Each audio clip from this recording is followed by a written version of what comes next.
Hey everyone, it is November 15th, 2019. This is not a geo rant or anything like that. I'm not going to show you any rocks. This is a shameless plug for the books that I publish independently and that are available on Amazon. They will be linked below, as many as I can remember to put down there. So if you're interested, go ahead, watch the rest of the video. If not, move along. I won't be offended because I know these books aren't for everybody, but there's basically two types of books I publish, and I do it independently because there's a certain format that's needed. One are guidebooks, and I'm going to go into detail on these, and the other type are more technical books. They're smaller, they're like this. I have a lab series, a red one for igneous, a green one for sedimentary, a blue one for identifying metamorphic rocks in a lab setting. This is field. This book is the only book I have that is not in color. This book is completely in black and white, and I might do a separate video on these, and I don't want to get caught up in these. The reason why this is in black and white is to keep the cost down because it's over like 115 pages. But anyway, my roadside geology books. This is by no means all of them. As a matter of fact, there's one of the Upper Peninsula of Michigan, which is a little on the more expensive side. It's kind of thick. It will definitely be linked below. I don't have a copy of it with me. It's probably the most expensive book. I try to keep them thinner like this because, like I said, they're in full color and they're printed on demand. What that means is they're not printed until you order it, so they tend to be a little more on the pricey side anyway. I don't make a lot of money with these to begin with. I used to make a lot more when CreateSpace was its own thing before Amazon bought it, and now Amazon has merged it with Kindle, reducing our profits even more. So you make even less. So anyway, that aside, you cannot get these books on Kindle. The format of these books are not Kindle friendly at all. It butchers the format. But anyway, here I'm going to show you this one. This is one. Inside, there's things like this. This shows you the other roadside books, and as you can see, things kind of connect. I might do this one, do the field work for this road this year. I don't know. I'm still hoping to have my Northeast Wisconsin one out before the holidays, but I don't know if that's going to happen. These books are all 8.5 by 11. Glossy cover. There's some other ones. I do have some other ones here. I like this one. Like I said, I try to keep them thinner so to keep the cost down. I really like this one because I like that area. I like Lake Superior Provincial Park a lot. This is from Thessalon to Sudbury. I may do a Sudbury one. I may not. We are going to Sudbury next month, or this month actually.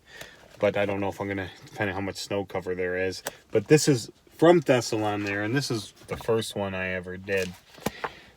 So I've gone over this before, but I'm just going to go over quickly the contents anyway, because this is the third time I've recorded this, and hopefully I can keep it under 10 minutes this time. But basically, the books have some background in them. Well, they're technical, but they're not over technical. I try to keep them less technical. They are for somebody who is, if they're not a geologist but an enthusiast, they can get something out of this.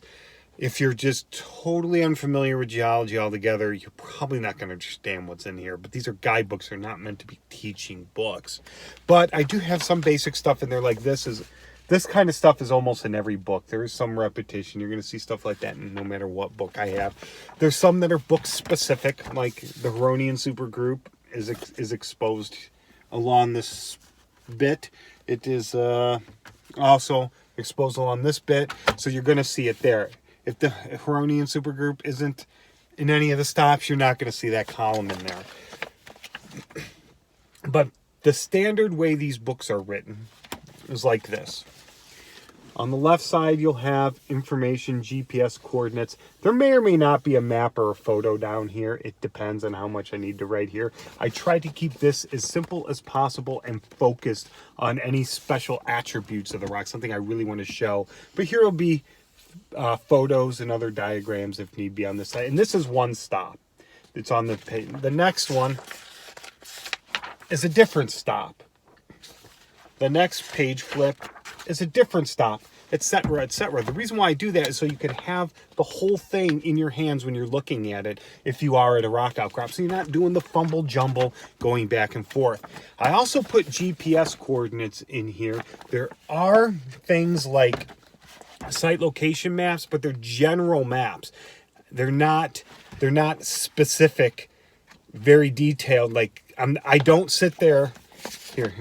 I don't sit there and say, from the intersection, you turn west on X route, drive 3.75 miles till you see the green barn, then make a left on a dirt road, travel for another 1/10 of a mile. I don't do that. The reason why I don't do that is because things like green barns fall down, dirt roads get paved or abandoned, things like that. I give the exact GPS coordinates, and most of these are right along major routes anyway.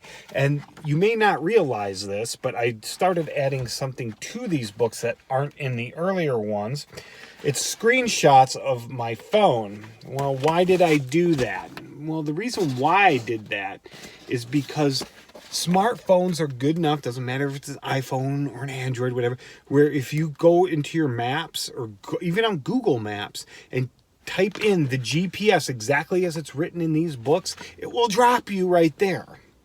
So you don't need to sit there and fumble around with landmarks, distances, or anything like that.